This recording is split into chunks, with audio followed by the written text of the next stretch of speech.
Ngayong araw, merong 2 bulaklak yung kalabasa ko. Tapos, chinek ko may lalaki at saka babae. Eksakto.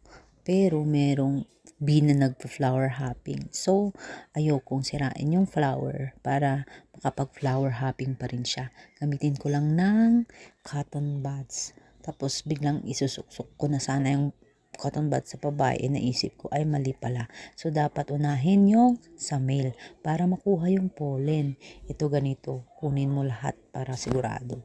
Ayan, yan. Kunin mo mga pollen sa loob. Tapos ito, nakita mo yung yellow sa cotton buds? Ayan, no. Tapos ilagay mo doon sa babaeng bulaklak. Doon sa may gitna niya, ipunas-punas mo yung pollen doon sa gitna. At para siguradong mabuo ang kanyang bunga. Ayan. Yun nga pala yung naunang ginanito natin ay successful na, malaki na yung